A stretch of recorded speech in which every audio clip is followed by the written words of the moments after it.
Parents discover their son is a wanted killer by Dr. Insanity. Let's check it out. As a parent, what would you do? We're 3 seconds in the video. As a parent, if you realize your kid just killed someone, I don't know what my reaction would be. Obviously, it wouldn't be anything good. Would I support my kid? That is a very difficult question to answer, though. I think it's situational. If the person who was murdered assaulted my kid or did something in that way, then I would support them. But if my kid was to seek out violence, just go kill someone, anything, pretty much anything besides self-defense, it's a hard thing to say. Hello, Zah, how are you? We're Brandon. Rachel. Rachel. Jeremy. This is 21-year-old Brandon Reisner, standing alongside his two parents. For the last 6 hours, Brandon has been on the run from police after brutally killing his best friend. Keep going! He jumped the fence. Head back towards Colorado. Has been his two parents. 21-year-old Brandon Reisner, standing alongside his two parents. For the last 6 hours, Brandon has been on the run from police after brutally killing his best friend. Okay, I don't know what it would take to kill one of my friends. That's insane. I don't think I would ever be able to kill one of my friends. Keep going! He jumped the fence. Head back towards Collinwood. It was alright. I went to like a concert thing. That's cool. What concert?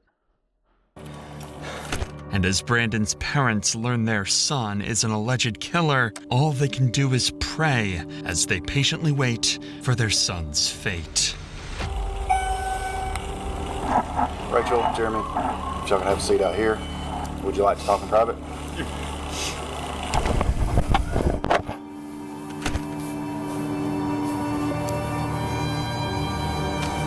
That's terrible. As the parents, that is insane. I don't know how. I genuinely don't know what they must be going through. I mean, pretty much no one does, but it's bad enough seeing your kid end up going to prison or jail for something, but killing someone, that's a whole other level. And I don't know what state this is in, but, you know, I don't know if the death penalty's on the table. I don't know if what life in prison or a life sentences, sorry. I don't know what the life sentences is in the state. That's like hella weird to kill your friend. I know, exactly. That's really cool.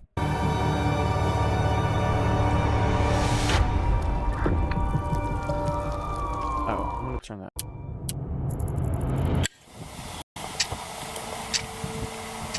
On a cold November morning in 2022, a ditched Toyota Prius would be discovered by officers in Rome, Georgia. There's nothing. That's what I was looking for. There's Discovered by officers in Rome, Georgia. There's nothing. That's what I was looking for. There's nothing. Why this car was ditched in the middle of a creek is something police were yet to figure out. Y'all don't think he's in there? No, I didn't know there. Oh, okay. Okay, so do you think he actually stabbed? Well, like, do you think he shot or stabbed his friends, or just like made him drive his car into the woods, or something like that? Like, do you think he forcefully killed his friend by either shooting him or stabbing him? I'm also curious about that. I guess we'll find out. Son's name's Aaron Davis. Supposed to be coming to Rome to see some friends and going to Alabama I forget that people around the world get different ads. Yeah. to see his girlfriend. I don't think he made it there. Nah. I wonder where he's at. Why his car down there? Crazy thing is, there's nothing. I mean, there was no acceleration. It's almost like it just Road off in there or something. Yeah. Did it go all the way up in park or something? Yeah, I mean, there's lights on like but it ain't running. I rode over here to see what was going on. He was down there changing out the trash. A tow truck would eventually come and lift the vehicle out from the creek. And upon searching the license plate number, they would discover Dang, it's it 2 belonged a.m. for you? Gosh. Creek, and upon searching the license plate number, they would discover it belonged to 21-year-old Aaron Davis. Luckily, the town of Rome, Georgia is relatively small, and officers were already familiar with the name, so Lieutenant Sailors would give Aaron's father a call a few minutes later. Okay. Yeah, can you see if you maybe can get a hold of him and check in with him, see where his car's supposed to be? So you just found the car abandoned there? It's really crazy how cops work through this stuff. I don't know why, but I find it so fascinating to see, like, we as the audience know exactly what's going to happen and what's going on, but the cops don't, and they just have to sit there and, like, put the clues together. I don't know why. I just think that's so fascinating, just looking at the process and seeing what they have to go through. And, I mean, it's easy for us to sit here and be like, oh, how could you not see what's going on? It's so obvious. But really, detective work is so hard. I don't think I ever could. I really don't think I could. Yeah, it's actually off in a little ditch. We're in the process of getting it out. I don't think there's anybody in it right now. Aaron's car being ditched is just as much of a mystery to his father as it is for the police. However, he did have some useful details he was able to give the lieutenant following this call. The night prior to this footage, Aaron went to visit his longtime friend, Brandon Reisner. The two had been friends since middle school, and their friendship continued all the way through college. Aaron had just recently graduated from Brigham Young University, so his over 60-mile travel... I could see you. You could send me your body cam? Dude, that's cool. I find that stuff so fascinating. Shouldn't you be working right now? How'd you even find this stream? That's what I want to know. To visit Brandon was meant to celebrate the new start to adulthood. But since Aaron had left for Brandon's house, nobody had heard from him, and his phone would go straight to voicemail. At what point do you think police realize, oh crap, there's more than meets the eye in this situation? Like something went down. Something went down. All of these strange mysteries would lead Aaron's father to file a missing persons report, and an investigation to find Aaron would officially begin. Okay, so right there, I guess, that answers that question. First, and most obviously, police would give Brandon Reisner a call, as he was supposedly the last person to have been in contact with Aaron. Hey, I'm Lieutenant Sailors. Okay, can't they just check their GPS though? Because within a range of like a certain amount of feet, was it like 300 feet? Or it gives, or like 300 meters or something. There's a little like circle around where they could be in that location, or where their phone is in that location. I'm pretty sure it's illegal to do that though. Last I checked. I don't know for sure, but that's just what I heard. Wrong police. You doing all right today? Yes, I am. I'm looking for my friend right now. Yeah, that's what I was calling about. You hadn't heard from him? I have not. I've tried calling him and it's just gone straight to voicemail. And I heard he was at Heritage Park, so that's where I'm at right now. So I'm looking around. Do you guys know where the car was? Yeah, it was in a ditch over there. When's the last time you saw Aaron? I saw him last night. About what time? Well, we started drinking around like 12, noon. He started throwing up pretty bad. He told me to leave him alone. I guess I woke up around like 1 or 2 a.m. And that's when I saw that his car was gone. All right. Well, if y'all hear from him, let us know, okay? Yeah. This guy doesn't sound necessarily stupid. I feel like, I mean, I'm not a cop, so I don't know what the telltale signs of lying are. But after reacting to so many of these videos, most of these people are stupid. He doesn't sound like the stupidest. Yeah, thank you for the help, sir. All right. Bye-bye. Brandon's story made complete sense, and Exactly. he even claimed to be actively looking for Aaron at the time of the phone call, as any good friend would do. It seemed like Brandon was clearly the person they needed to speak to further in order to get to the bottom of Aaron's disappearance. So a few hours later, they showed up, unannounced, at Brandon's house to get more answers about what happened the night before, this time face to face. And that must be a slip up, saying that they had a drink the night before or whatever, because now the police know to seek him out and get more info. Even if he's not a suspect, he's gonna bury himself in a hole here. Hey, what's going on? I'm Officer Grant. We're the Rome Police Department. We're following up on all this. Can you walk me through what's going on? Just make sure we're all on the same page. We started drinking around 12 yesterday. Yeah, it's you and Aaron, right? Yeah, me and Aaron. Okay. Anyone else with you guys? And we went to some bars, and I had bought some red wine. Yeah. Okay, do you think they actually went to the bars? Because if they didn't actually go to the bars or whatever he wants to say, the police could just check up on that. Look at the security footage of where they went. I think it would have been smarter for him to say, yeah, we just had a couple drinks at his house or my house or, wherever or somewhere that is away from people, because then they can't actually fact check him on that. And I feel like that would have been the smartest thing. And came back here, started drinking red wine. He doesn't drink too often, so Yeah. he had gone upstairs and was just puking everywhere to the toilet. It was like standing up and puking for some reason. I went downstairs and he told me that he doesn't need any help. I went downstairs, dropped a bottle, cut my pinky, and I went to the urgent care this morning, took a shower, went to bed. Okay. And then woke up 1 to 2 a.m. and his car was gone. Despite Brandon's strange demeanor, Aaron's actions last night connect with the ditched car and lack of response for the last 12.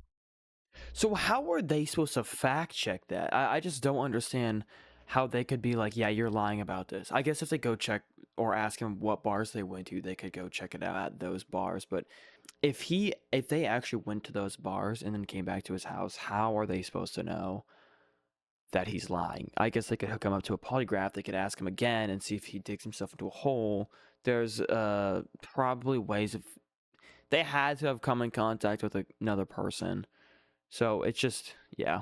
12 hours. If Hard stuff, though. Aaron was a light drinker and got heavily intoxicated, who knows what he could have done while completely by himself. So, how long have you and Aaron been friends? We met when I was in 5th grade. Okay. And then we became more like close friends, I'd say, like around freshman year. We're still trying to find him. I don't know. You know, he may just be staying at a hotel, sleeping off whatever happened last night. Yeah. It doesn't necessarily mean he's in danger or anything like that. Do you have any problem with us checking inside the house?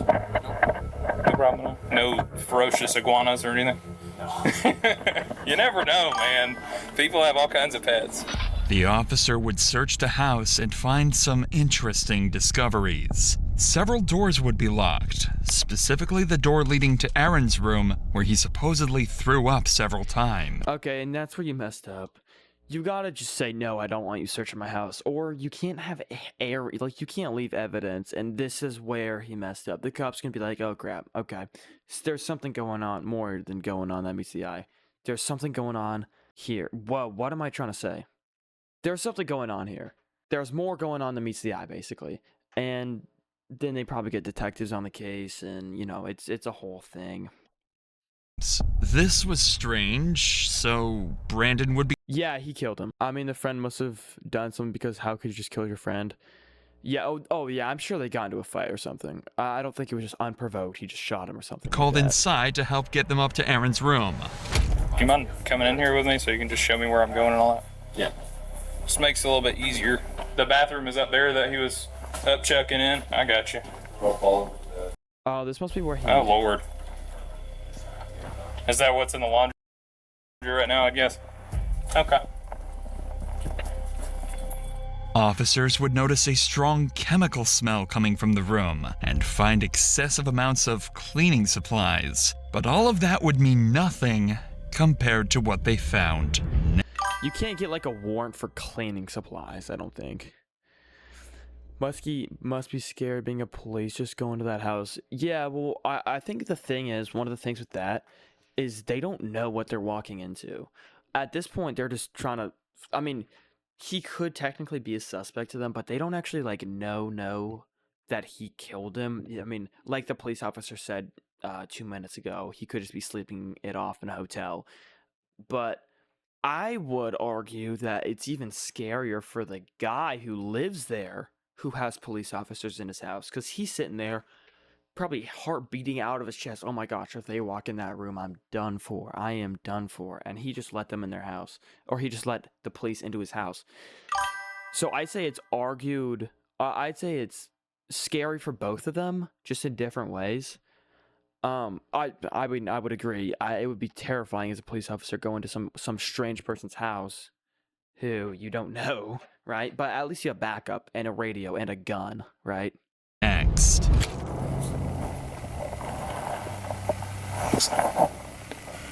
There's a significant amount of blood next to the bed too. Decent. Oh yeah. Now the cop knows. He knows for sure now. He saw blood. It's wraps. More than just vomit all the way over here. Looks like it's been there a while, but he could have been throwing up blood, I guess. See all that? He could have been throwing up blood, I guess. He knows. At this point, he's hoping, like, please just have been throwing up. Please just have been throwing up. Please don't let this be something else. It's weird to be throwing up blood like that. Yep, and now he's like, okay, something's going on. Something's going on here. Not to mention, if he had alcohol poisoning, he wouldn't have been able to get up and move around this morning. Yeah. Especially at 2 or 3 in the morning. Just poured powder right there, too. That's it right now. The cops are starting to find the whole scenario awfully suspicious. The odd story from Brandon, the puddles of blood in Aaron's room, the hundreds of dollars worth of cleaning supplies. It seems as though Brandon sensed the officer's suspicion arising as well, as when Aaron's room was being searched, he decided to do this.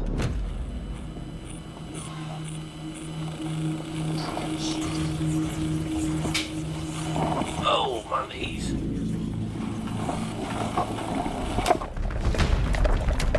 Keep going. Yep, and he's running now. He's running now. Okay. Does he think he's gonna get away with this? He's not gonna... The longest he would make it is max a day. They know who he is. They've got cameras probably everywhere. He's not getting out of the country. Unless he gets smuggled out. There's no way.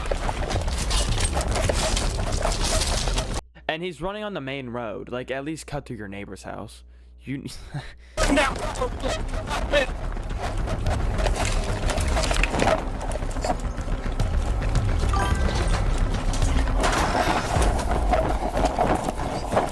He jumped the fence. Headed back towards Collinwood.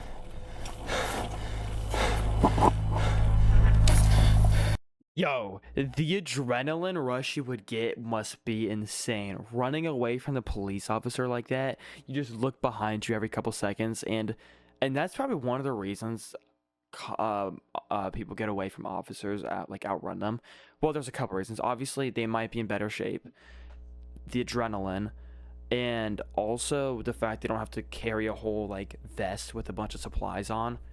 The dude already looked like he was in shorts. I don't think he had shoes on though, but he definitely was carrying less weight than the officer. But the adrenaline rush you would get, that would be insane. Somewhere between LaPorte and East 9, gotta be in these houses. Go up to the house, get in the backyard. Okay. Possible 1043 suspect. Is 1043 murder? Is 1043 murder suspect? Is that what that means? Oh, it says right there. I didn't even know that. 1043 is a police code when the suspect is on the run. Okay, yeah.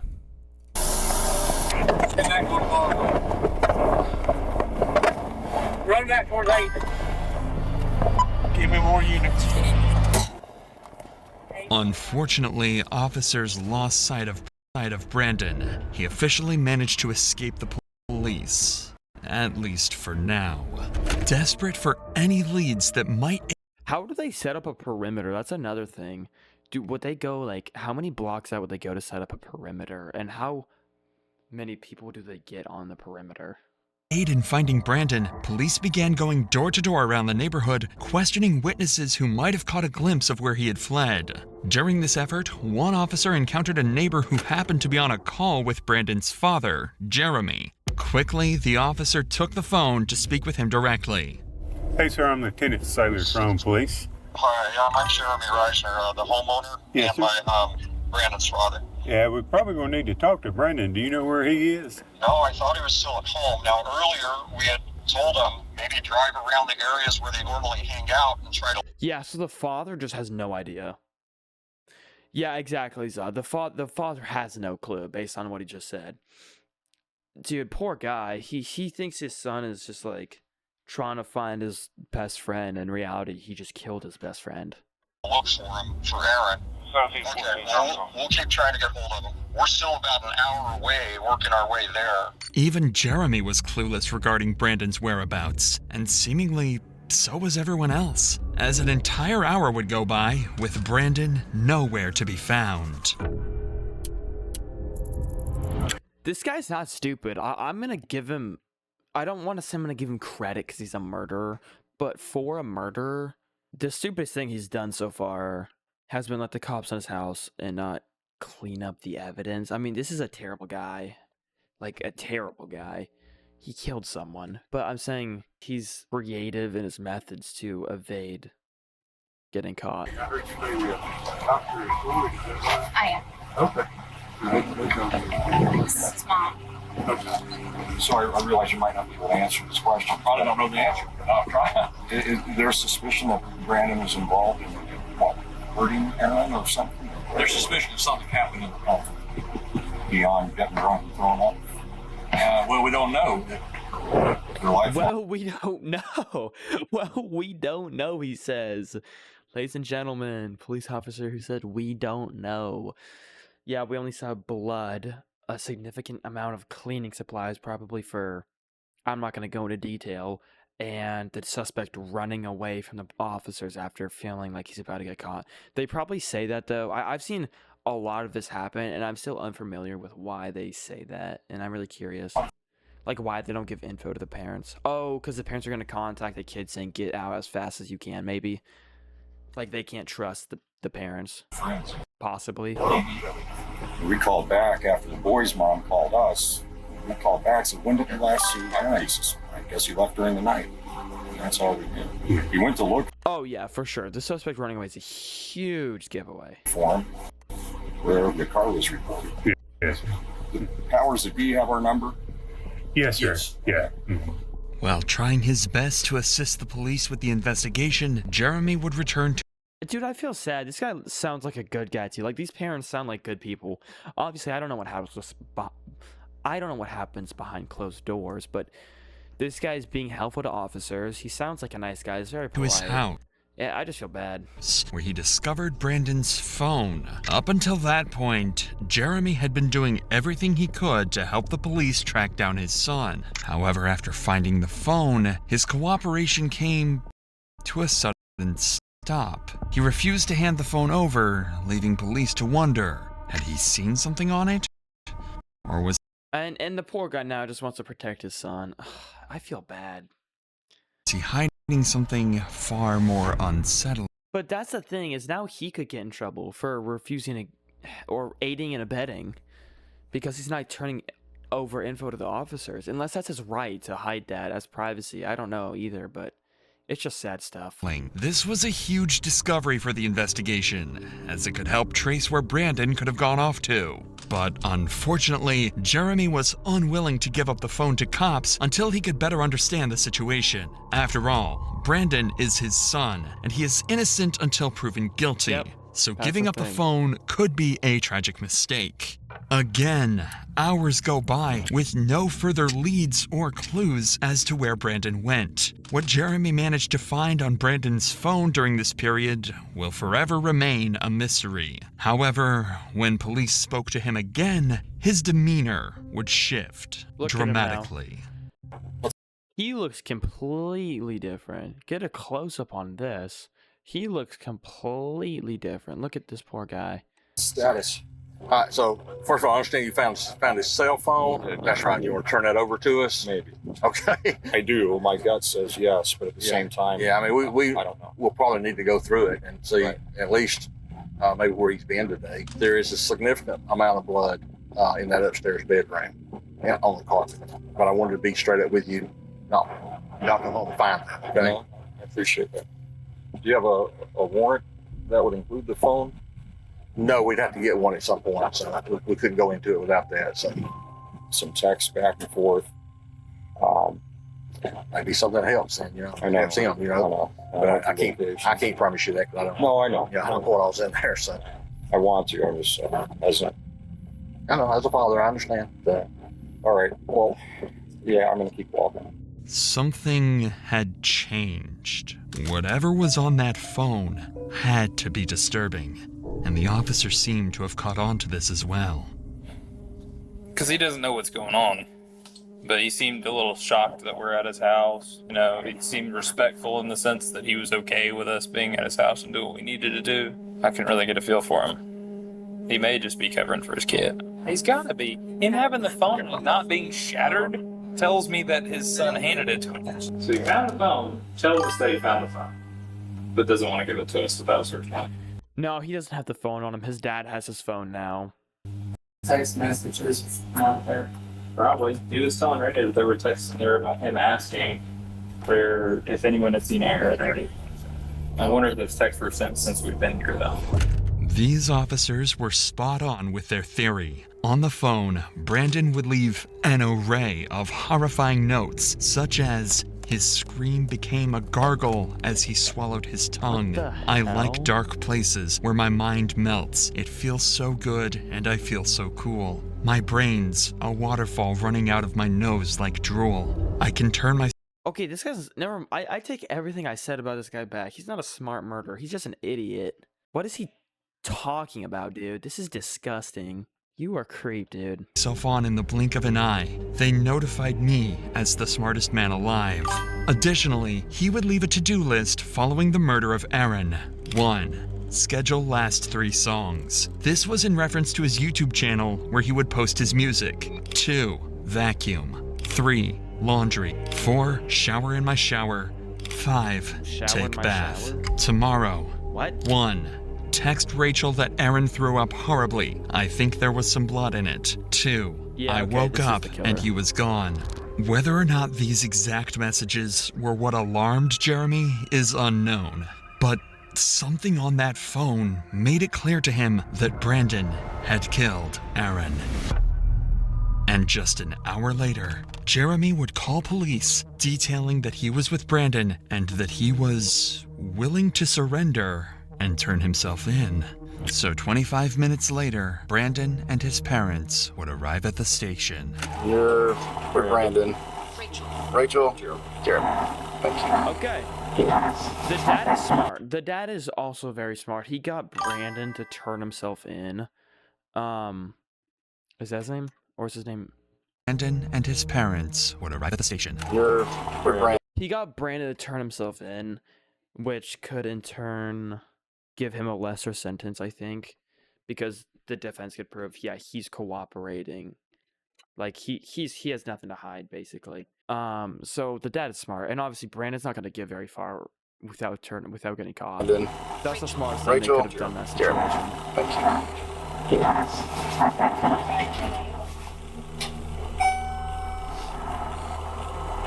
Oh, poor Rachel. Look at her. The dad is stone cold, ice in his veins. Holy crap! This dude is he is not there to mess around.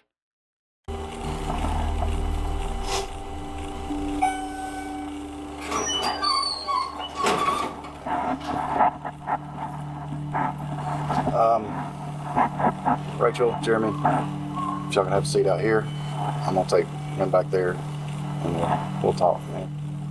Would you like to talk in private? You need to send somebody out to find the body. Okay. He knows. He knows. Oh my gosh, poor guy. I'll be right back out with you, okay? Obviously, poor Aaron. I think that was his name. Rest in peace. But poor father also. Yeah, it's sad.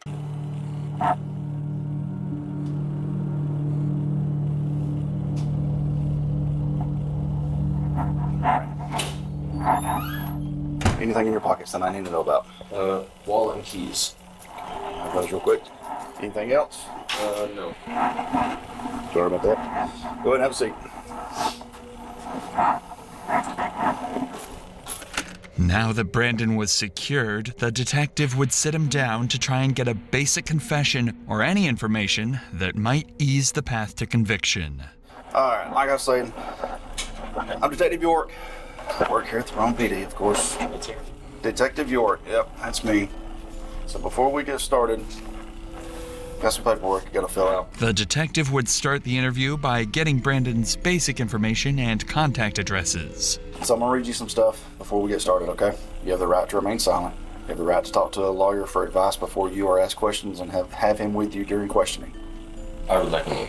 You would like a lawyer. Okay. That is so smart what he's doing. Even if you're innocent or guilty, I think even if you're innocent, you should have a lawyer present with you because cops will try to pin crap on you.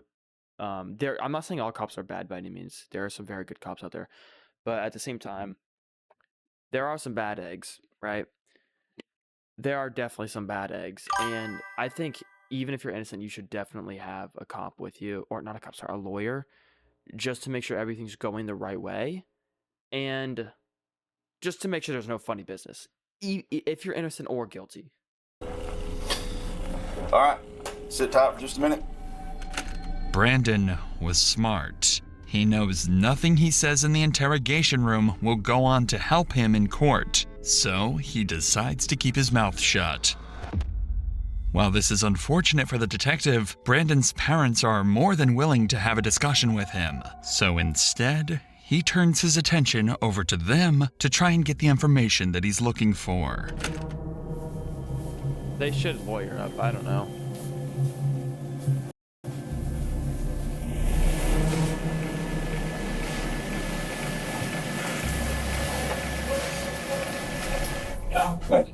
Thank you.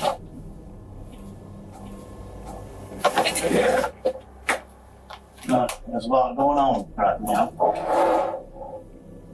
Anything that we can do to y'all right now. Need you back in 5. I can take you out. Try to show you. I can try to show you. You can try to show us The general area, yeah. Okay. There's an old cemetery up the hill. You turn left. Trendle, something like Trendle. Okay. We can show you. All right. This statement from Jeremy was crucial information to track down Aaron's body. But as valuable as this information is, the detective recognized the importance of capitalizing on the opportunity to gather as much from Jeremy as possible while he remained cooperative. With this in mind, he shifted his focus to delving deeper into Brandon's personal life. I mean, the cop's smart, right? If Brandon's gonna lawyer up, he's gonna turn his, I mean, like the narrator said, he's gonna turn his attention to the father, because the father, he just wants all this to be over with. He just wants to help out the police. He seems like a good guy, just trying to help his kid out. And so the cop's smart for going after the dad, who's in a very emotional state right now. He's kind of using that to his advantage a little bit. Before turning to search for the body. Brandon, we brought him home from college because he was having anxiety attacks, he was having suicidal thoughts, he was having visions. Brought him home to make him safe. I gotta get his medications right. Got a call from Brandon this morning at 9 or 10. He was asking about one thing out. Vomiting, so they had a drink. He didn't want Dad finding out that he was vomiting upstairs in the carpet. That's all we heard. Then an hour or two goes by. Boy's mom calls us, or I called Brandon back immediately after getting murdered. He said, do you know where Aaron is? He says, no. Together around 5. And we were told Aaron had run away. Ran from the house, ran from the police. Aaron's body is luckily there. He's mentally unstable. He has Tourette's since he was a kid, diagnosed as a kid. And with that comes with...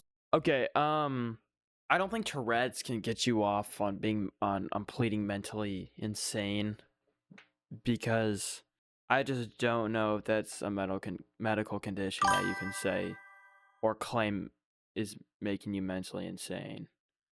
I mean, just because you have Tourette's, that's not gonna make you go kill someone, or you not know where you are, or you like seeing things, or you have like schizophrenia, right?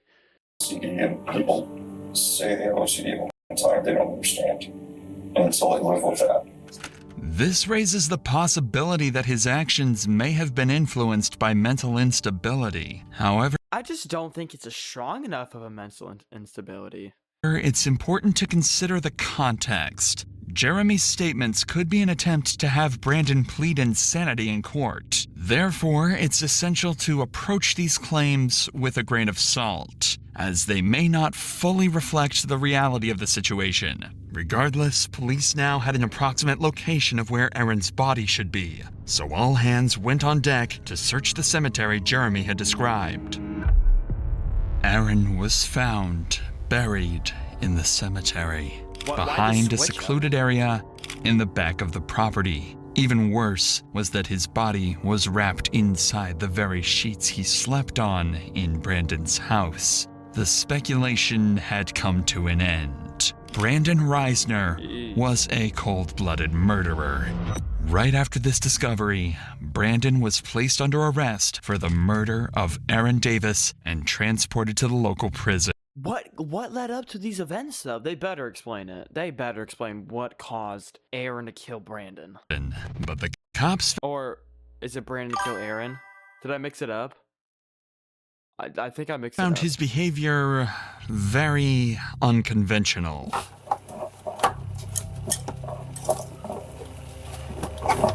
Stand right there. Come on. Go up to the counter, right? Let them follow their instructions. This is his property. You got ID in here if you want. Aaron's the friend. For me? No, we're talking to him. You got your ID in there. Oh, yeah. Officers stated that Brandon remained eerily You think the cops packed you a lunch or something? What are you talking about, man? calm while being transported and seemed completely unfazed by the entire situation. And while Brandon had been successfully captured and the case had seemingly came to a successful conclusion, officers had one tragic duty to complete before the end of the day. Break the news to Aaron's... Oh no. They didn't tell them yet? They didn't tell them yet?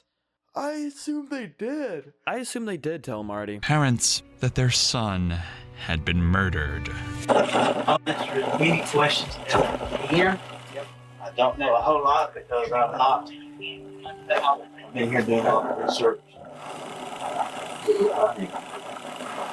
Be specific.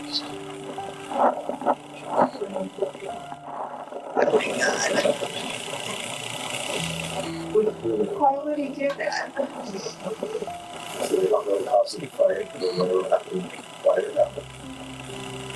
Why you do that? We need my son. The family needs him. Oh my God. Aaron was a recent college... Do you think the parents would still get to, like... Do you think the parents would hate each other? Or not the parents hating each other? It's more so, it would be more so of a one-sided hate. The parents of Aaron. Do you think the parents of Aaron would hate the parents of Brandon? Because they probably just have anger for everyone around, like, involved in the situation, right? That's what I want to know. Like, if they just have beef with the parents now, probably everyone in that family. Graduate and a good kid with a bright future ahead of him, his sudden death is nothing short of an evil, horrifying act on Brandon's behalf, and probably. Justice had to be served for Aaron's and his family's sake.